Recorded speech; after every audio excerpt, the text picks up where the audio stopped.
업소용 청소기는 대중적이지 않은 제품이기 때문에 유튜브나 네이버를 가도 관련된 정보를 찾아보시기 힘드셨죠? 업소용 청소기를 여러가지 취급해보면서 알게 된 내용을 바탕으로 업소용 청소기를 고를 때 팁을 알려드리도록 하겠습니다. 지금 화면에 보이는 7가지만 따져보셔도 구매하시는 데 도움이 되실 거예요. 첫 번째로 흡입력입니다. 먼저 업소용 청소기 중 가장 중요한 게 흡입력이겠죠? 단위로는 파스칼, 에어와트, 와트 등을 많이 쓰고 있지만 결국 소비 전력과 흡입력은 비례하게 되어 있기 때문에 소비 전력을 확인하게 되시면 됩니다. 여기 표를 보시게 되면 소비 전력과 흡입력은 비례한다는 것을 알 수 있습니다. 몇 개의 제품들은 소비 전력 대비 흡입력이 낮은 게 있지만 절대적으로 소비 전력이 높아야 흡입력이 높을 수 있는 걸 확인할 수 있습니다. 그리고 우리는 업장 청소를 해야 하는 업소용 청소기를 선택해야 하기 때문에 여기 표에 보시는 것처럼 1200W 이상은 되어야 업장에서 충분히 사용하실 수 있으실 거예요. 두 번째로는 유선이냐 무선이냐를 따져봐야 하는데요. 요새는 업소용 청소기에도 무선 제품들이 많이 나오고 있습니다. 앞에서 말씀드린 것처럼 소비 전력, 흡입력은 비례하는데요. 업소용 청소기에서는 흡입력을 1순위로 봐야 하는데 배터리를 사용하는 청소기에 흡입력을 기대할 수 있을까요? 혹시 이것을 보완하기 위해서 출력을 높이게 되면 어떤 일이 발생할까요? 네, 배터리가 빨리 닳게 되어 사용시간이 줄어들 수밖에 없겠죠. 실제로도 무선 업소용 청소기의 평점을 낮은 리뷰 순으로 보게 되면 흡입력이나 사용시간 등 배터리에 관련된 얘기가 많이 나옵니다. 굳이 무선을 사용하시기 위해 이런 배터리 이슈를 보완하려고 배터리 용량이 큰 제품을 구매하시거나 서브 배터리를 하나 더 구비한다고 하면 자연스럽게 가격이 높아질 수밖에 없습니다. 거기에 배터리 수명까지 생각해야 한다면 가격에 비해 그렇게 큰 메리트는 아니라고 생각합니다. 일반적인 유선 업소용 청소기에 비해 거의 2배가 가까이 되는 가격이니까요. 물론 작은 업장이나 작은 사무실에서는 사용이 괜찮을 수 있겠지만 땅이나 넓은 곳을 청소할 때는 무조건 유선을 추천드립니다. 차라리 무선 사실 돈으로 멀티탭이나 청소기를 한 대 더 구매를 하세요. 무선 구매하셨다가 결국 유선으로 가고 있는 자신을 발견하실지도 모릅니다. 세 번째로는 가격인데요.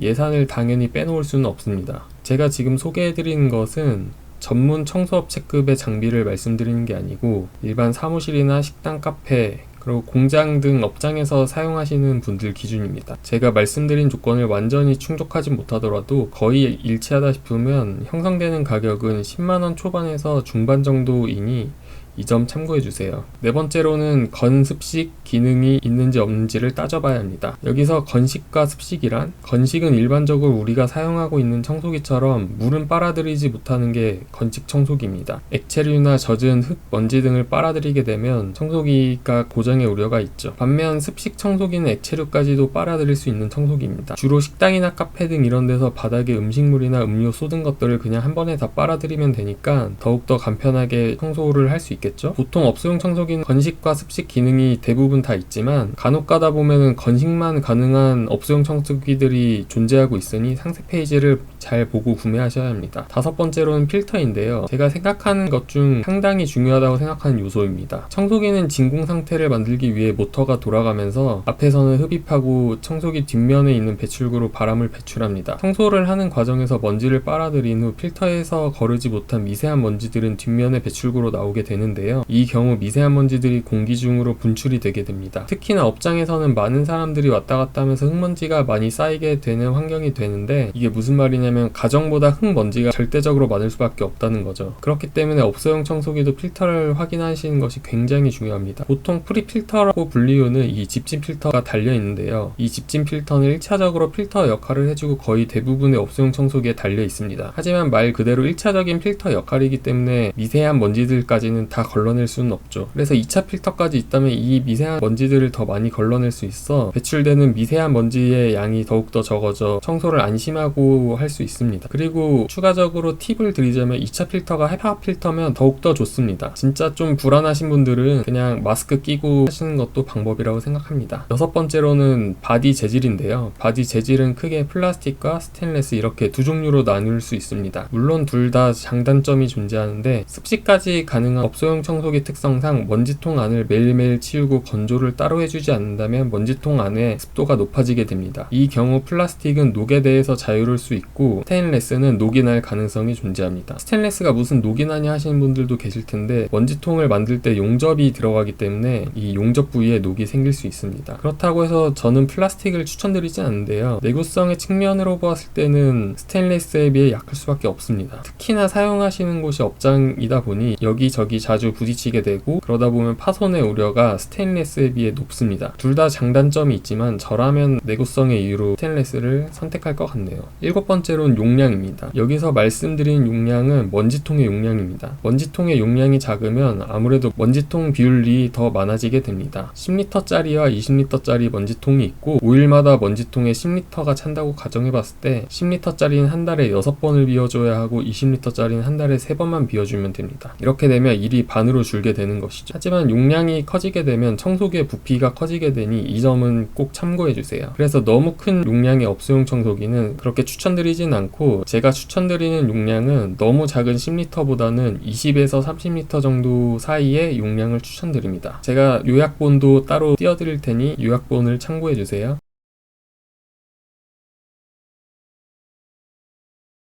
자, 여기까지 업소용 청소기를 고를 때 참고하면 좋은 팁들을 알려드렸는데요. 좀 도움이 되셨을까요? 제가 업소용 청소기를 취급하면서 느꼈던 부분들을 정리해봤는데요. 도움이 되셨다면 좋겠습니다. 앞으로도 많은 정보를 얻어보고 싶으시다면 구독 부탁드리겠습니다. 그리고 제 사업이 궁금하신 분들은 아래 고정 댓글 링크를 클릭해주세요. 감사합니다.